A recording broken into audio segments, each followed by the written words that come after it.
बंगाल में चुनाव का बिगुल बजते ही सियासी पारा चढ़ गया है, लेकिन इस बार सिर्फ राजनीति नहीं, प्रशासन भी सीधे एक्शन के घेरे में आ चुका है। विधानसभा चुनाव 2026 की तारीखों के ऐलान के कुछ ही घंटों के भीतर चुनाव आयोग ने एक ऐसा फैसला लिया है जिसने पूरे राज्य के प्रशासनिक ढांचे को हिलाकर रख दिया है।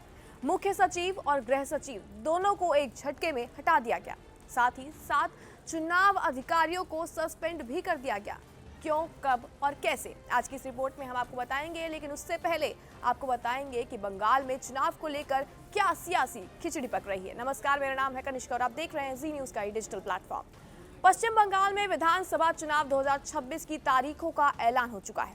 चुनाव आयोग के मुताबिक राज्य में मतदान 2 चरणों में होंगे। पहला चरण 23 अप्रैल को और दूसरा 29 अप्रैल को होने वाला है। लेकिन चुनाव की घोषणा के तुरंत बाद ही निर्वाचन आयोग ने बड़ा प्रशासनिक कदम उठाते हुए राज्य के 2 शीर्ष अधिकारियों को उनके पद से हटा दिया।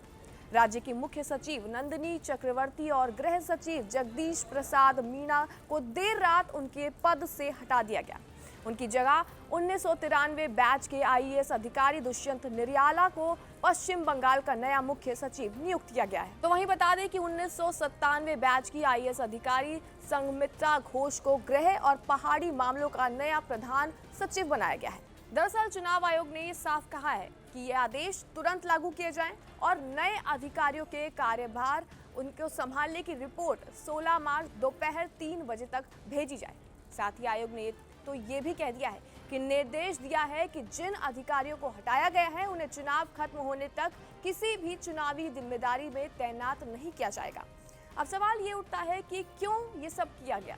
दरअसल आयोग को राज्य में चुनावी तैयारियों के दौरान कई शिकायतें मिली थी। जांच में ये सामने आया कि 4 चुनाव अधिकारियों, जिनमें 2 ईआरओ और 2 एईआरओ शामिल थे, इनके खिलाफ शिकायतों के बावजूद एफआईआर दर्ज नहीं कराई गई थी।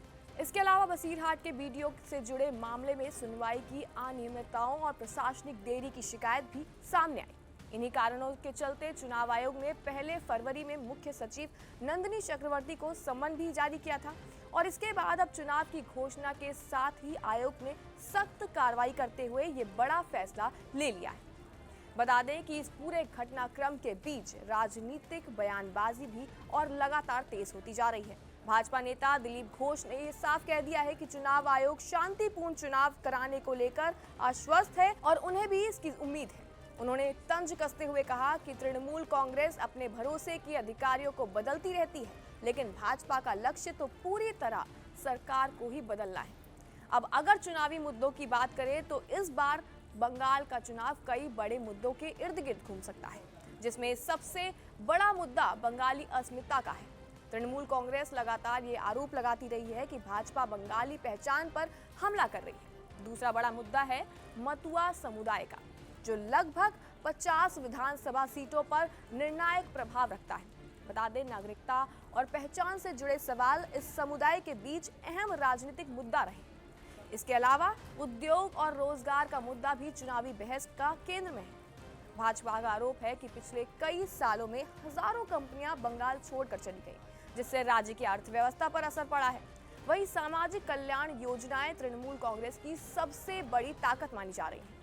बता दें, महिलाओं, किसानों, छात्रों और गरीब वर्ग के लिए शुरू की गई योजनाओं ने पिछले चुनावों में पार्टी को फायदा पहुंचाया था। इसके साथ ही घुसपैठ, नागरिकता और मतदाता सूची से नाम हटाए जाने जैसे मुद्दे भी इस चुनाव को बेहद संवेदनशील बना सकते हैं। तो कुल मिलाकर बंगाल का विधानसभा चुनाव 2026 सिर्फ सत्ता की लड़ाई नहीं है, बल्कि पहचान, नागरिकता, रोजगार और प्रशासनिक पारदर्शिता जैसे कई सवाल इस चुनाव में बनते हैं। अब देखना ये दिलचस्प होगा कि चुनाव आयोग की सख्ती और इन तमाम मुद्दों के बीच बंगाल की जनता आखिर किसे सत्ता की कुर्सी सौंपती है।